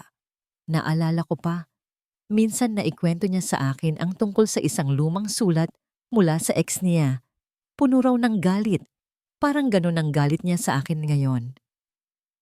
Tinitigan siya ni Ligaya at sa isang saglit may kakaibang kislap na dumaan sa mga mata nito. Isang kislap na hindi mabasa ni Hiraya. "Talaga?" sabi ni Ligaya at isang bahagyang ngisi ang sumilay sa labi nito. "Ganyan talaga si Gani. Mahilig magtago ng liham. Kahit noong kami pa." Ang mga salita ay lumabas sa bibig ni Ligaya ng napakadulas, napakanatural. Ngunit para kay Hiraya, ang mga salitang yun ay parang isang malakas na kulog na yumanig sa kanyang buong pagkatao. Tumigil siya sa pag-iyak. Ang kanyang mga luha ay tila natuyo. Dahan-dahan siyang humiwalay sa pagkakayakap ni Ligaya at tinitigan ito. "Ano?" tanong ni Hiraya. Ang boses ay halos pabulong. "Anong sabi mo? Noong kami pa?" Doon natigilan si Ligaya. Ang nangisi sa kanyang labi ay biglang nawala. Ang kanyang mga mata ay nagpakita ng bahagyang pagkataranta. Wala. Ang ibig kong sabihin, ganyan talaga ang mga lalaki. Mahilig magtago ng mga bagay-bagay. Ngunit huli na ang lahat. Ang isang piraso ng palaisipan ay bumagsak sa lugar at kasunod nito, ang lahat ng iba pa ay nagsimulang magkabit-kabit sa isipan ni Hiraya. Ang pera, ang unang bote ng alak, ang pag-udyok sa kanya na pumunta sa eskwelahan at gumawa ng eksena, ang pag-alam niya sa mga maliliit na detalye tungkol kay Gani. Nanlamig ang buong katawan ni Hiraya. Ang babaeng nasa harap niya, ang babaeng tinuring niyang kapatid, ang kanyang tanging sandalan ay biglang naging isang estranghero. Isang nakakatakot na estranghero. "Ikaw," bulong ni Hiraya. Ang takot sa kanyang boses ay napapalitan ng isang nanginginig na galit. "Ikaw, ang ex-girlfriend niya." Hindi ito tanong. Ito ay isang pahayag. Sa pagbabagong yon sa boses ni Hiraya, biglang nagbago rin ang anyo ni Ligaya. Ang maskara ng pag-aalala at awa ay tuluyang bumagsak. Ang pagkataranta sa kanyang mga mata ay nawala. At ang pumalit dito ay isang malamig at matigas na pagkasuklam. Isang tawa ang kumawala mula sa kanyang mga labi. Hindi ito isang masayang tawa. Ito ay isang tawang puno ng tagumpay at lason. "Ang galing!" sabi ni Ligaya. Pumapalakpak pa ng dahan-dahan. "Ang tagal din bago mo naintindihan, ano, akala ko pa naman, mananatili kang tanga habang buhay." Tumayo si Hiraya, napaatras. Ang takot ay bumalik, mas matindi pa kaysa dati. Bakit? Bakit? Bakit mo to ginagawa?" "Bakit?" Ang boses ni Ligaya ay biglang tumaas. Umalingaw-ngaw sa buong sala. "Nagtatanong ka pa kung bakit? Inagaw mo ang lahat sa akin, Hiraya. Ang buhay na dapat ay sa akin. Ang lalaking pinangarap ko. Ang pamilyang dapat ay ako ang bumuo." Lumapit si Ligaya. Ang bawat hakbang ay puno ng panganib. Nanlilisik ang mga mata nito sa galit. "Tahimik ang buhay ko noon, Hiraya. Masaya sana ako. Pero dumating ka. Isang simpleng probinsyana na walang kahit anong dating at sa isang iglap na wala ang lahat sa akin dahil sa'yo. At si Gani, ang tanga. Pinili ka niya. Nagsimulang umiyak si Hiraya, ngunit hindi na dahil sa lungkot, dahil sa takot. Kaya gumawa ako ng plano. Pagpapatuloy ni Ligaya, ang boses ay bumaba sa isang nakakakilabot na bulong. Sabi ko sa sarili ko, kung hindi siya pwedeng maging masaya sa akin, sisiguraduhin kong hindi rin siya magiging masaya sa'yo. Naging kaibigan mo ako, inalam ko ang mga kahinaan mo, at ginamit ko ang mga yon laban sa'yo. Hinawakan nito ang baba ni Hiraya. Ang mga kuko nito ay bahagyang bumaon. Oo, ako nga. Ako ang nagbigay sa iyo ng unang bote. Ako ang nagtulak sa iyong mangutang. Ako ang kumuha ng video sa eskwelahan at ipinadala sa kanya. At sisirain ko kayo tulad ng pagsira ninyo sa buhay ko. Itinulak ni Hiraya ang kamay ni Ligaya. Hayop ka. Demonyo ka. Sa halip na masaktan, lalo lang tumawa si Ligaya. At sa isang mabilis na kilos, malakas niyang itinulak si Hiraya. Bumagsak si Hiraya sa sahig. Ang kanyang ulo ay bahagyang tumama sa gilid ng isang mesa. Nahihilo, sinubukan niyang bumangon, ngunit lumapit si Ligaya at lumuhod sa harap niya. Ang mukha ay ilang pulgada na lang ang layo. Ang mabangong hininga nito ay amoy lason. Subukan mong magsalita. Bulong ni Ligaya, ang bawat salita ay may bigat ng isang banta. Subukan mong sabihin kay Gani ang kahit ano sa mga ito at sisiguraduhin kong hindi mo na makikita ang anak mo kahit kailan. Hindi alam ni Hiraya kung paano siya nakalabas sa bahay ni Ligaya. Ang tanging natatandaan niya ay ang malamig na sahig, ang nakakalasong bulong nito sa kanyang tainga, at ang biglaang pag-agos ng lakas na dulot ng purong takot na nagtulak sa kanya para tumayo at tumakbo. Tumakbo siya ng walang lingon-likod. Ang mga tunog ng kalsada, ang busina ng mga sasakyan, ang tawanan ng mga tao sa tindahan ay tila walang saysay, mga ingay mula sa ibang mundo. Ang tanging umuugong sa kanyang pandinig ay ang tawa ni Ligaya, isang tawang sumisira sa lahat ng natitirang piraso ng kanyang pagkatao. Pagdating niya sa sarili niyang bahay, isinara niya ang pinto at ikinandado. Sumandal siya dito, ang kanyang likod ay dumidikit sa matigas na kahoy at dahan-dahang dumausdos paupo sa sahig. Hinahabol niya ang kanyang hininga, ngunit parang walang hangin na pumapasok sa kanyang mga baga. Nasa impyerno siya, isang impyernong may dalawang demonyo. Ang isa ay si Ligaya, isang ahas na nagbalat kayong kaibigan. Dahan-dahang ipinulupot ang sarili sa kanya hanggang sa hindi na siya makahinga at saka tinuklaw ng may ngiti sa mga labi. Ang isa naman ay si Gani, ang kanyang asawa, ang dapat sanay kanyang tagapagtanggol, na ngayon naging isang hukom na may pusong bato. Isang hukom na hindi na nakikinig dahil ang hatol ay matagal nang naibigay. Kinuha niya ang kanyang telepono. Nanginginig ang mga daliri. Hinanap niya ang pangalan ni Gani. Kailangan niyang malaman nito. Kailangan niyang sabihin ang katotohanan. Pinindot niya ang call button. Habang nagri-ring, inihanda niya ang kanyang mga sasabihin. Gani, si Ligaya, nilinlang niya tayong lahat. Siya ang may pakana nito. Ngunit bago pa man may sumagot, ang banta ni Ligaya ay bumalik sa kanyang isipan, malinaw at malamig. Sisiguraduhin kong hindi mo na makikita ang anak mo kahit kailan. Maniniwala ba si Gani? O iisipin lang nito na gumagawa siya ng isang desperadong kasinungalingan para isalba ang sarili? Si Gani, na may hawak ng video. Si Gani, na nakausap na ang mga kapitbahay. Si Gani, na ang tiwala ay winasak niya gamit ang sarili niyang mga kamay. Bigla niyang pinatay ang tawag. Hindi. Hindi siya maniniwala. Magiging isa na namang itong eksena. Isa na namang dahilan para lalo siyang kamuhian nito. Nahulog siya sa patibong ni Ligaya. At ang patibong na yon ay perpektong pagkakagawa. Bawat anggulo ay sarado. Napasabunot siya sa sariling buhok. Ang kanyang mga hikbi ay walang tunog. Puro sakit. Paano siya lalaban? Paano siya lalaban kung ang mga sandatang gagamitin laban sa kanya ay ang sarili niyang mga pagkakamali? Tumayo siya at naglakad papunta sa banyo. Tumingin siya sa salamin.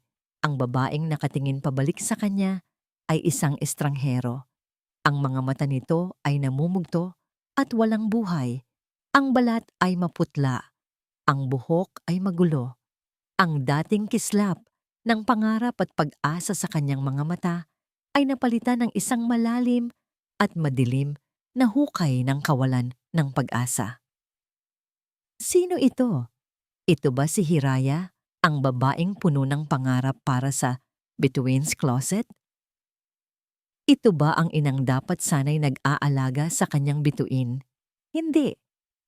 Ang babaeng nasa salamin ay isang talunan, isang biktima, isang marupok na baso na hinayaang basagin ng iba. At ngayon ay pinupulot ang sariling mga bubog para saksakin ang sarili. Nandidiri siya sa kanyang nakikita. Nandidiri siya sa kanyang kahinaan. Nandidiri siya sa pagiging biktima.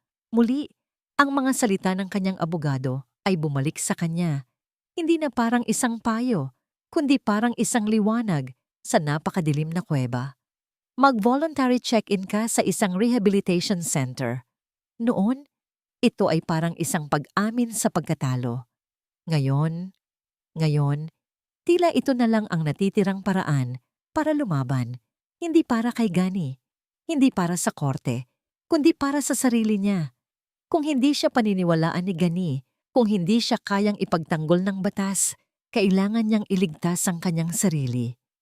Kailangan niyang patunayan, una sa lahat sa kanyang sarili, na hindi siya ang talunang babae na nakikita niya sa salamin.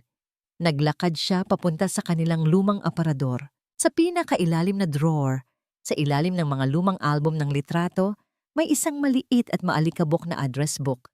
Binuklat niya ito. Ang mga pahina ay naninilaw na. Hinanap niya ang isang pangalang matagal na niyang hindi binabanggit, isang taong matagal na niyang hindi kinakausap dahil sa hiya at pride. Ang kanyang tita Elena, ang kapatid ng kanyang ina.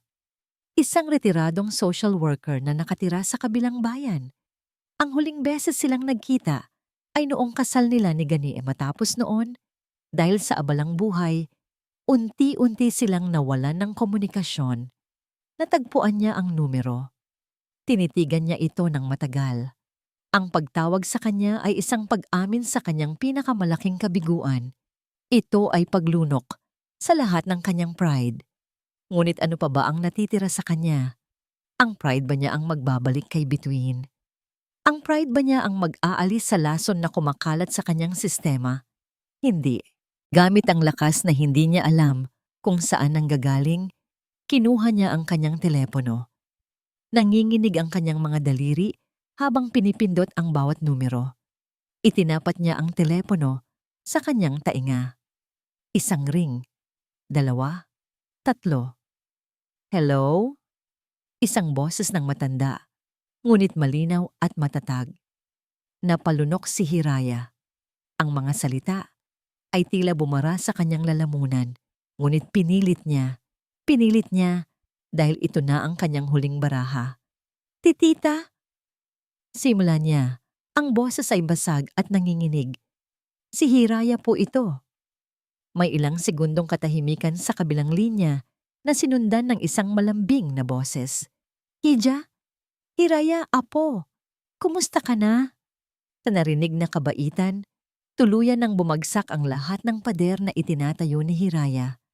Ang mga luha ay muling dumaloy. Ngunit sa pagkakataong ito, may kasama itong katiting na pag-asa. Tita, hagulgol niya. Tita, kailangan ko po ng tulong. Ang silid hukuman ay malamig at tahimik. Bawat bulong ay may alingaw-ngaw. Bawat ubo ay isang malakas na ingay.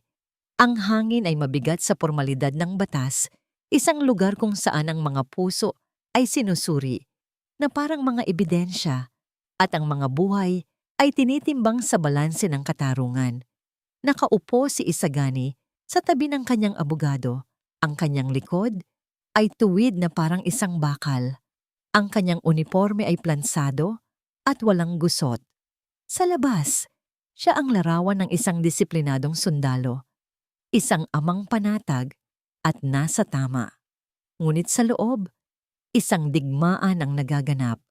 Pinapanood niya ang kanyang abogado, si Attorney De Guzman, habang isa-isa nitong inilalatag ang mga ebidensya laban kay Hiraya, ang mga litrato ng magulo nilang bahay, ang video ng eksena sa eskwelahan, ang testimonya ni Mang Cardo, ang listahan ng utang sa kanlungan. Bawat isa ay parang isang bala na diretsong tumatama sa target. Bawat ebidensya ay nagpapatibay sa kanyang kaso, ngunit nagiiwan din ng isang butas sa kanyang dibdib. Tumingin siya sa kabilang panig ng silid. Nakaupo doon si Hiraya, sa tabi ng isang matandang babae na hindi niya kilala. Hindi ito ang Hirayang inaasahan niya. Hindi ito ang babaeng palaban at nagwawala na nakita niya sa video. Ang Hirayang nakikita niya ngayon ay payat, maputla at nakayuko. Ngunit sa ilalim ng lahat ng iyon, may isang kakaibang katahimikan, isang resignasyong hindi niya maintindihan. Hinanap niya ang galit sa mga mata nito, ngunit ang nakita lang niya ay isang malalim at nakakapanghinang kalungkutan. Ang sulat ni Ligaya ay bumalik sa kanyang isipan. Darating ang araw, pagsisisihan mong pinili mo siya. Tila nagkakatotoo ang propesiya, ngunit sa isang paraang hindi niya kailanman inakala. Ramdam niya ang tagumpay, ngunit bakit parang abo ang lasa nito? The petitioner rests his case, Your Honor, deklara ni Attorney De Guzman. Ngayon, si Hiraya na. Inaasahan ni Isagani ang mga pagsisinungaling, ang mga pagdadahilan, ang pag-iyak para makuha ang simpatya ng korte. Inihanda niya ang kanyang sarili para sa isa pang laban. Nang tawagin ang kanyang pangalan, naramdaman ni Hiraya ang mahigpit na hawak ng kanyang tita Elena sa kanyang kamay. Kaya mo yan, apo, bulong nito. Tumayo si Hiraya, ang kanyang mga tuhod ay nanginginig. Bawat hakbang patungo sa witness stand ay isang paglalakbay sa sarili niyang kahihiyan. Nakita niya ang mga mapanuring tingin ng mga tao sa silid. Nakita niya ang malamig na mga mata ni Isagani. Hindi niya tiningnan ang direksyon kung saan niya alam na nakaupo si Ligaya, ang aninong nagmamasid sa kanyang pagbagsak. Hindi na siya titingin sa anino. Titingin siya sa katotohanan. Ang kanyang abogado, isang lalaking tila pagod na, ay nagsimulang magtanong ng mga tanong na naglalayong pabanguhin ang kanyang pangalan. Mrs. Magdiwang, totoo po ba na kayo ay nalulungkot lamang dahil sa pag-alis ng inyong asawa? Hindi po ba't ang pag-inom ninyo ay isang paraan lamang upang makayanan ang bigat ng inyong problema? Umiling si Hiraya, pinipigilan ng kanyang abogado. Tumingin siya ng diretso sa huwes, isang babaeng may mabait ngunit seryosong mga mata. Your Honor, sabi ni Hiraya, ang kanyang boses ay mahina ngunit malinaw, walang bahid ng pag-aalinlangan. Sa lahat po ng mga paratang, sa lahat po ng mga ebidensya, huminga siya ng malalim. Opo, totoo po ang lahat ng yon. Isang bulungan ang kumalat sa silid hukuman. Maging ang kanyang abogado ay nagulat. Nakita niya ang pagbabago sa ekspresyon sa mukha ni Isagani. Mula sa pagiging handa sa isang laban, naging isa itong purong pagkalito. Naging pabaya po akong ina. Pagpapatuloy niya, ang bawat salita ay isang pag-amin na matagal na niyang itinatago. Naglasing po ako. Pinabayaan ko po ang aking anak at ang aming tahanan. Wala po akong ibang masisisi kundi ang sarili ko. Ang sakit ng pag-amin ay totoo, ngunit kasabay nito, may isang kakaibang gaan siyang naramdaman. Ang bigat ng kasinungalingan at pagdadahilan ay unti-unting nawawala. Pero hindi po ako narito para humingi ng awa. Sabi niya, Ang kanyang boses ay nagsimulang magkaroon ng tibay. Narito po ako para aminin ang aking pagkakamali at para ipakita na handa akong itama ito. Bago pa man po ang pagdinig na ito, Your Honor, nakipag-ugnayan na po ako sa isang rehabilitation center. Handa po akong magpagamot. Handa po akong gawin ang lahat. Hindi para sa kasong ito, kundi para sa sarili ko at para muli akong maging karapat-dapat na ina para sa aking anak. Katahimikan. Isang ganap na katahimikan ang bumalot sa buong silid. Bumalik si Hiraya sa kanyang upuan. Ang mga luha ay tahimik na dumadaloy sa kanyang mga pisngi. Ngunit hindi na ito mga luha ng pagkatalo. Ito ay mga luha ng paglaya. Ang desisyon ng huwes ay mabilis at malinaw dahil sa mga ebidensyang iprinisenta at sa sariling pag-amin ng ina. Ang pansamantalang kustodiya ni Bituin ay ibinibigay kay Major Isagani Magdiwang. Si Hiraya Magdiwang ay inaatasan na sumailalim at kumpletuhin ang isang buong programa ng rehabilitasyon. Iyon na. Tapos na. Nanalo si Isagani. Ngunit habang tinitingnan niya si Hiraya, na dahan-dahang inaakay ng kanyang tita, palabas ng silid. Talunan ngunit may bagong dignidad. Wala siyang naramdamang tagumpay. Ang tanging naramdaman niya ay isang malaking espasyo sa kanyang dibdib. Isang kawalan na mas malaki pa kaysa dati. Napako ang kanyang tingin. Sa dulo ng pasilyo, malapit sa exit, nakatayo si Ligaya. Hindi ito lumapit kay Hiraya para damayan. Nakatayo lang ito roon, nagmamasid. At sa mga labi nito, may isang ngiti. Hindi ito isang ngiti ng simpatiya, hindi rin ngiti ng awa. Ito ay isang ngiti na dalisay, walang halo at nakakakilabot. Isang ngiti ng isang general na nanalo sa isang digmaan. Isang ngiti ng ganap na tagumpay. Sa sandaling iyon, lahat ng kanyang pagdududa, lahat ng kanyang hinala, ay nagsama-sama at naging isang malinaw at nakakatakot na katotohanan. Hindi siya nanalo sa isang laban. Isa lang siyang piyesa. Isang sundalong ginamit sa isang mas malaki at mas madilim na laro. Ang digmaan ay hindi pa tapos. Sa katunayan, ngayon pa lang niya nalaman kung sino talaga ang tunay na kalaban. Ang ngiti ni Ligaya ay isang imaheng nakatatak sa isipan ni Isagani. Isang multong hindi siya tinatantanan kahit sa kanyang pagtulog. Hindi iyon ang naungo ang ngiti ng isang kaibigang naawa. Iyon ang ngiti ng isang manlalarong nag-iisang nakakaalam ng mga patakaran at kalilinis lang ng buong mesa. Ang tagumpay niya sa korte ay walang lasa. Parang isang tropeyong yari sa abo. Habang inaalagaan niya si Bituin, habang pinipilit niyang buuin ang isang bagong normal para sa kanila, isang tanong ang kumakain sa kanyang katinuan. Nagkamali ba ako? Hindi niya kayang mabuhay sa gitna ng alinlangan. Bilang isang sundalo, natutunan niyang ang pinakadelikadong kaaway ay ang impormasyong hindi mo alam. At ngayon, kailangan niyang malaman ang lahat. Ang unang hakbang niya ay ang pinakamahirap. Isang linggo matapos ang pagdinig, nagmaneho siya papunta sa isang tahimik na lugar sa labas ng bayan, ang Bahay Pagbabago, Rehabilitation Center. Nakita niya si Hiraya na nagdidilig ng mga halaman sa hardin. Wala itong kolorete sa mukha. Simple lang ang suot nitong damit. Payapa ang itsura nito, ngunit may bakas pa rin ng pagod sa kanyang mga mata. Nang makita siya nito, walang gulat, walang galit. Isang simpleng pagtango lang. Umupo sila sa isang bangkong kahoy sa ilalim ng isang malaking puno ng mangga. Sa unang pagkakataon, walang mga abogadong nakapaligid. Walang mga matang mapanghusga. Tanging sila lang dalawa at ang katahimikang puno ng mga salitang hindi masabi. Kumusta ka? Si Isagani ang unang bumasag sa katahimikan. Okay lang, sagot ni Hiraya. Ang boses ay mahinahon. Isang araw sa isang pagkakataon. Si Bituin, okay lang din siya. Hinahanap ka niya. Isang munting nangiti.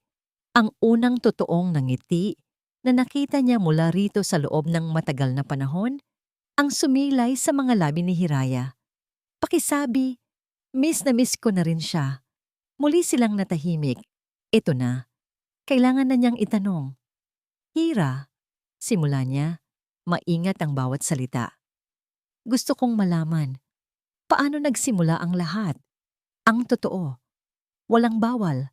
Walang filter. Tumingin si Hiraya sa malayo. Tila binabalikan ang isang masamang panaginip. At nagsimula siyang magkwento. Ikinuwento niya ang tungkol sa Between's Closet.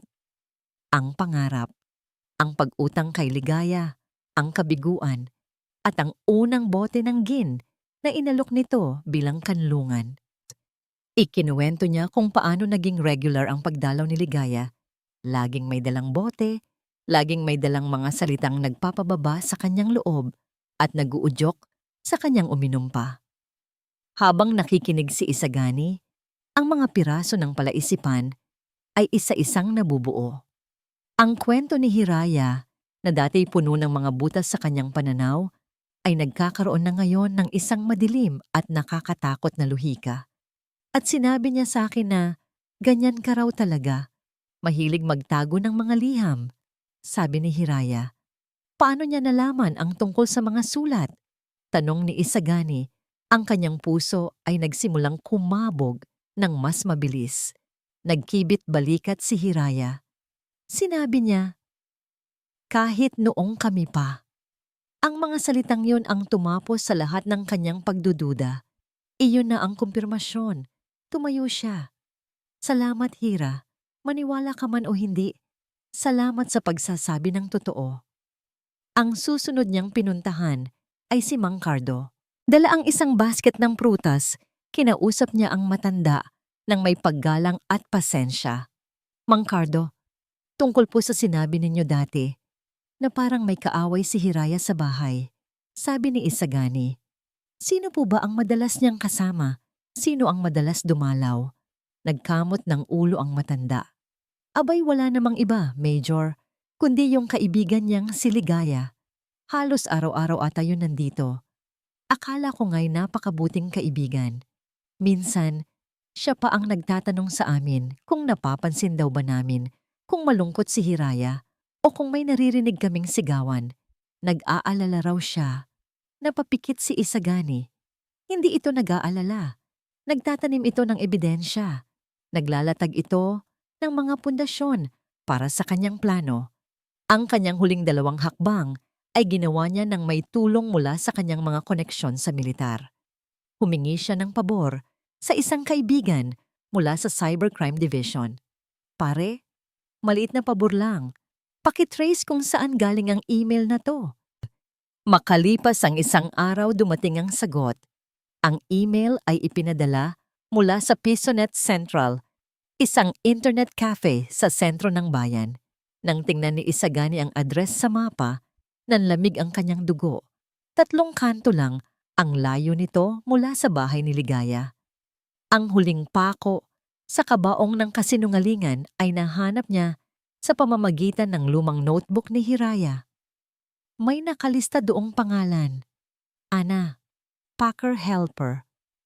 Matapos ang ilang pagtatanong, nahanap niya si Ana, isang dalagitang nagtatrabaho na ngayon sa isang karinderya. Opo, sir, sabi ng dalaga. Takot na takot. Naalala ko po si Ma'am Ligaya. Siya po ang nag-suggest na gumamit kami ng isang murang courier service. Pero laging delayed po ang dating ng mga padala. Kaya nagagalit ang mga customer. Minsan pa nga po, nakita ko sa cellphone niya. Nagpo-post siya ng mga masasakit na salita sa page ni Ma'am Hira gamit ang ibang pangalan. Tinanong ko po siya. Sabi niya, para daw po maging matatag si Ma'am Hira sa mga kritisismo. Doon, sa harap ng isang maingay na karinderya, narinig ni Isagani ang pagsabog ng katotohanan. Ang lahat ay kasinungalingan. Isang masalimuot at malupit na sabwatan na idinisenyo para wasakin hindi lang ang kanyang asawa, kundi ang buong pamilya niya. At siya ang magaling na sundalo, ang mapanuring major, ay naging isang bulag na instrumento sa kamay ng isang babaeng puno ng paghihiganti. Umupo siya sa kanyang sasakyan. Ang mga kamay ay mahigpit na nakahawak sa manibela. Ang galit na naramdaman niya para kay Hiraya ay parang isang maliit na kandila kumpara sa naglalagablab na impyernong nararamdaman niya ngayon para kay Ligaya. Kinuha niya ang kanyang telepono. Hindi na nanginginig ang kanyang mga daliri. Ang mga ito ay matatag at puno ng isang malamig at nakamamatay na layunin. Hinanap niya ang pangalan ni Ligaya at pinindot ang call. Gani? Hindi na niya pinansin ang pagkukunwari sa boses nito. Ang kanyang boses, nang magsalita siya, ay malamig na parang bakal sa gitna ng taglamig. Magkita tayo. May kailangan tayong pag-usapan. Pinili ni Isagani ang isang maliit na coffee shop na malayo sa sentro ng bayan. Tahimik ang lugar. Halos walang tao. Perpekto para sa isang pag-uusap na hindi nangangailangan ng mga saksi. Dumating siya ng mas maaga, umupo sa isang sulok at hinintay ang pagdating ng babaeng sumira sa kanyang buhay. Dumating si Ligaya makalipas ang ilang minuto. Ang kanyang paglakad ay puno ng kumpiyansa. Ang kanyang ngiti ay matamis at puno ng pekeng pag-aalala. Umupo ito sa tapat ni Isagani. Gani, pinag-alala mo ako sa tawag mo. Simula nito, ang boses ay malambing. Ano bang problema? May nangyari ba kay Bituin? Hindi sumagot si Isagani. Tinitigan lang niya ito ng diretso sa mga mata. Ang katahimikan ay mas mabigat kaysa sa anumang sigaw. Sa ilalim ng kanyang titig, unti-unting nawala ang nangiti ni Ligaya. Kinausap ko si Ana, sabi ni Isagani. Ang boses ay kalmado, ngunit may talim. Ang dating packer ni Hiraya. Nagbago ang ekspresyon ni Ligaya. Isang bahid ng pagkabigla ang dumaan sa kanyang mga mata, ngunit mabilis niya itong itinago sa likod ng isang pagkunot ng noo. Sino yon? Oo, yung bata. Anong meron sa kanya? Naikwento niya sa akin ang tungkol sa isang murang courier service na laging delayed. Pagpapatuloy ni Isagani. At ang tungkol sa mga pekeng account na nagpo-post ng masasakit na salita sa business page ni Hiraya. Bata lang yun, Gani. Kung ano-ano ang iniisip, mabilis na sagot ni Ligaya, umiiwas ng tingin. Baka may galit lang yun kay Hiraya kaya naninira. Hindi pinansin ni Isagani ang kanyang pagdadahilan. Kinausap ko rin si Mang Cardo na ikwento niya kung gaano ka nag-aalala kay Hiraya. Palagi mo raw siyang kinukumusta sa kanila. Tinatanong kung may naririnig silang sigawan. Dito na nagsimulang manginig ang kamay ni Ligaya na nakapatong sa tasa ng kape. Dahil nag-aalala talaga ako. Ako na nga itong tumutulong. Ako pa ang nagmumukhang masama. At ang anonymous na email, dagdag ni Isagani, ang bawat salita ay parang isang martilyong pumupukpok sa huling pako. Ang video, galing sa isang paisonet na 3 kanto lang mula sa bahay mo. Nagkataon lang ba ang lahat ng ito, Ligaya? Natahimik si Ligaya. Ang kanyang paghinga ay bumibilis. Ang kanyang mga mata ay nagsimulang magpakita ng galit. At ang pinakahuli, sabi ni Isagani, ang kanyang boses ay bumaba sa isang mapanganib na bulong. Binigkas niya ang mga salitang nakatatak sa kanyang isipan. Mga salitang sinunog ang tulay sa pagitan nila noon at ngayon. Darating ang araw, pagsisisihan mong pinili mo siya. Sa pagbanggit ng mga salitang yon mula sa lumang sulat para itong isang switch na nagpabagsak sa lahat ng pader ni Ligaya. Ang lahat ng pagkukunwari ay naglaho. Isang tawa ang kumawala sa kanya. Isang tawa na hindi masaya, kundi puno ng pait, galit at kabaliwan. Tumayo siya at ang kanyang mga kamao ay nakakuyom sa gilid. "Oh!" Sigaw niya. Hindi na alintana ang iilang taong napalingon sa kanila. "Oo, ako nga. Ako ang gumawa ng lahat ng yon. Masaya ka na?" Ang kanyang mga mata ay nanlilisik, puno ng mga luhang hindi tumutulo. Akala mo ba hindi ko alam? Akala mo ba tanga ako? Mula sa araw na pinili mo, ang babaeng yon, sinumpa ko na sa sarili ko. Sisirain ko ang kapayapaan na nakita mo sa kanya, ang kanlungan na ipinagpalit mo sa akin. Naglakad siya paikot sa mesa. Ang bawat salita ay parang latigong humahampas sa hangin. Inagaw niya ang dapat na sa akin. Ako dapat ang pinakasalan mo, gani. Ako dapat ang ina ng anak mo. Ako ang magmahal sa'yo ng buong buo. Yung pagmamahal na nakakasunog, hindi yung pagmamahal niyang parang tubig na walang lasa. Pinanood ko kayo mula sa malayo. Bawat ngiti ninyo, bawat post ninyo sa social media ay parang isang kutsilyong paulit-ulit na sinasaksak sa puso ko. Kaya naghintay ako. Naghintay ako ng tamang panahon para makalapit. At nang umalis ka, nakita ko ang pagkakataon ko. Ang kahinaan niya, ang lungkot niya, iyon ang naging pinto ko. Ang kanyang tawa ay naging isang hikbi na puno ng galit. At ang galing, di ba? Ang dali-dali niyang sirain, isang tulak lang, isang bote, isang kasinungalingan. At ikaw, gani, ang magaling na sundalo, naniwala ka sa lahat. Ginamit kita para wasakin ang sarili mong pamilya. At ang sarap-sarap panoorin. Tinitigan lang siya ni Isagani. Sa sandaling iyon, ang nagbabagang galit sa kanyang dibdib ay biglang lumamig. At ang pumalit dito ay isang bagay na mas malalim at mas nakakalungkot. Awa. Nakita niya sa harap niya hindi ang isang demonyo, kundi isang babaeng winasak ng sarili niyang pag-ibig, isang kaluluwang nalunod sa sarili niyang pait, hanggang sa wala nang natira, kundi lason. Dahan-dahang tumayo si Isagani. Ang kanyang mukha ay kalmado na. Ang katahimikan niya ang siyang pinakamasakit na ganti. Tapos ka na? Tanong niya. Tumingin siya sa mga mata ni Ligaya at sa huling pagkakataon, nagsalita siya. Hindi bilang isang galit na kaaway, kundi bilang isang doktor na nagbibigay ng pinal na diagnosis. Hindi ka sinira ni Hiraya. Sabi niya, ang bawat salita ay mabagal at may bigat. Sinira mo ang sarili mo. Tumalikod siya at nagsimulang maglakad palayo. Iniiwan si Ligaya na nakatayo roon, mag-isa sa gitna ng kanyang mga winasak na plano.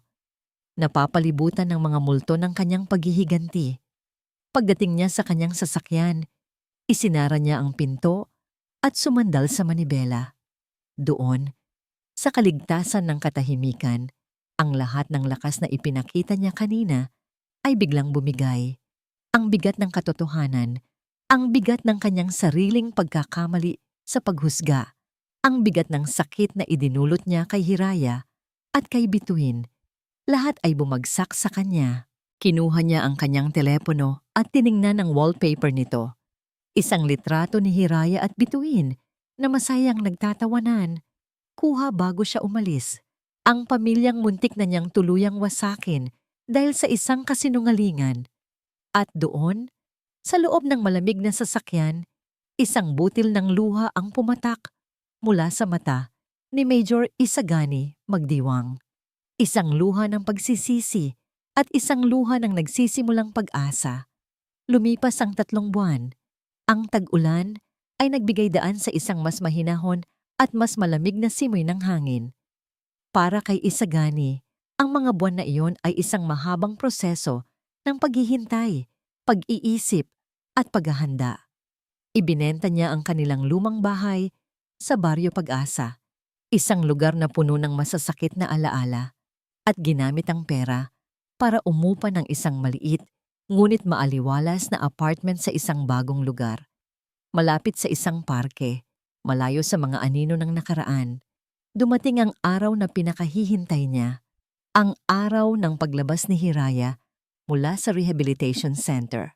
Nagmaneho siyang mag-isa papunta roon. Ang puso niya ay pinaghalong kaba at pag-asa.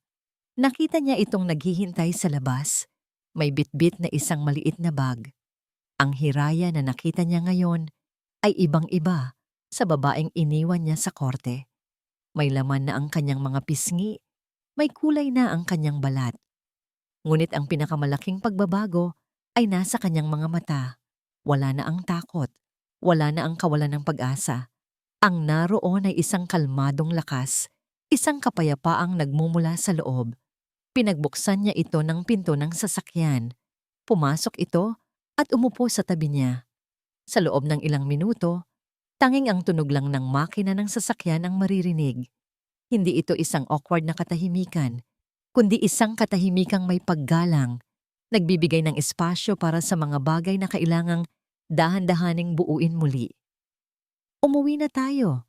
Si Isagani ang unang nagsalita at sa paggamit niya ng salitang tayo, naramdaman ni Hiraya ang isang maliit na pagbabago.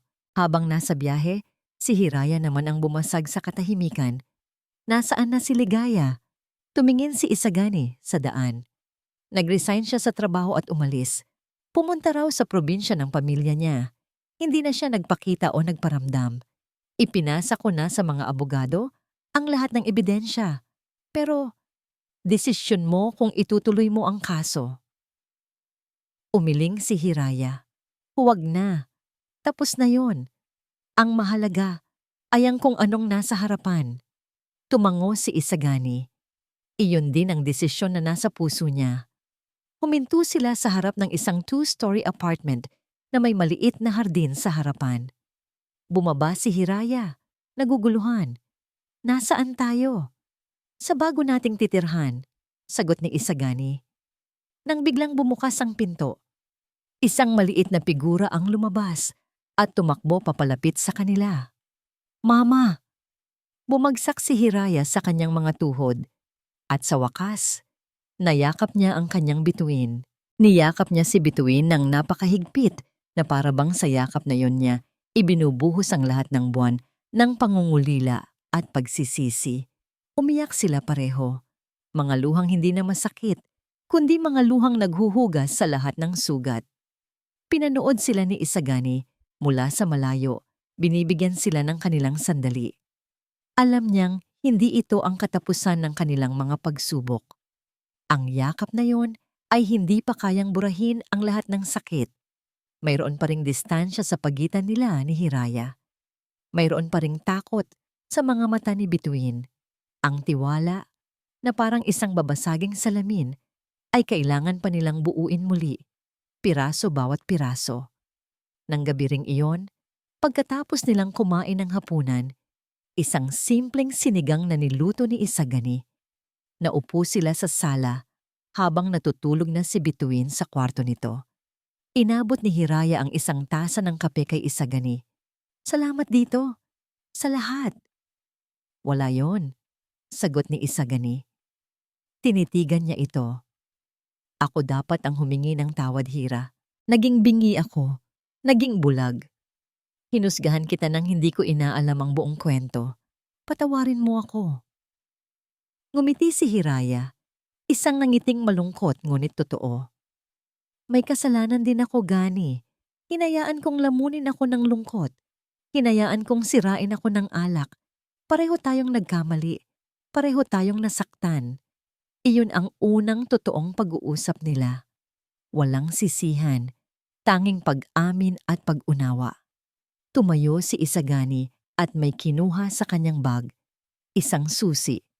Inilapag niya ito sa mesa sa pagitan nilang dalawa. Hindi ko hinihiling na bumalik agad ang lahat sa dati, sabi ni Isagani. Ang boses ay sinsero.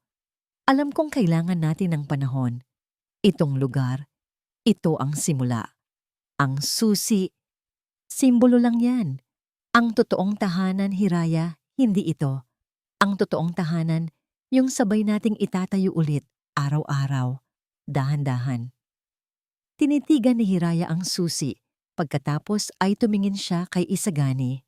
Nakita niya sa mga mata nito, hindi na ang sundalong naghahanap ng hustisya, kundi ang asawang naghahanap ng kapatawaran at ang amang nagnanais na buuin muli ang kanyang pamilya. Pagkatapos, tumingin siya sa direksyon ng kwarto kung saan natutulog ang kanyang anak. Ang kanyang bituin, ang kanyang dahilan. Dahan-dahan, Iniabot niya ang kanyang kamay at kinuha ang susi mula sa mesa. Ang metal ay malamig sa kanyang palad, ngunit ang ibig sabihin nito ay mainit. Hinawakan niya ito ng mahigpit. Tumingin siya muli kay Isagani at sa pagkakataong ito, ang ngiti sa kanyang mga labi ay puno na ng isang bagay na matagal nang nawala. Pag-asa. Umpisahan natin muli, bulong niya. Hindi pa tapos ang kanilang kwento. Sa katunayan, ito ay simula pa lamang ng panibagong kabanata. Isang kabanatang mas mahirap, ngunit mas totoo at mas matatag. Ang pagtatayo ng isang tahanan, hindi mula sa semento, kundi mula sa mga durog na piraso ng kahapon. At dito po nagtatapos ang kwento ni Nay Isagani, Hiraya, at ng kanilang munting bituin. Mula sa kaibuturan ng aking puso, maraming salamat po sa inyong tapat na pagsama sa paglalakbay na ito. Isang karangalan ang maging bahagi ng inyong mga hapon at ang ibahagi sa inyo ang isang kwentong hinugot mula sa mga sulok ng pighati, pag-asa at pag-ibig. Habang isinusulat ko ang bawat kabanata, ang hangarin ko po ay hindi lamang maglahad ng isang kwento, kundi ang bigyan ng boses ang mga damdaming madalas ay kinikimkim natin sa ating mga dibdib. Ang sakit ng pagkakamali, ang bigat ng pagsisisi, at higit sa lahat, ang hindi matatawarang lakas na bumangon mula sa pagkakadapa. Ang paglalakbay ni Isagani at Hiraya ay isang paalala sa ating lahat na ang pagpapatawad, lalo na sa ating sarili, ang unang hakbang patungo sa paghilom. Isang paalala na ang pag-asa ay isang liwanag na hindi kailanman namamatay, gaano man kadilim ang gabi, at isang patunay na ang pangalawang pagkakataon ay laging posible para sa isang pusong handang magbago at muling magmahal ng buo. Ngayon, nais ko naman pong marinig ang inyong tinig. Ano po ang pinakapumatak na aral sa inyo mula sa kwentong ito? Saan kayo pinakanaantig? Ang inyong mga saloobin at komento ay napakahalaga po sa akin at ito ang nagsisilbing inspirasyon upang patuloy na lumikha ng mga kwentong tatatak sa inyong mga puso. Hanggang sa ating muling pagsasama.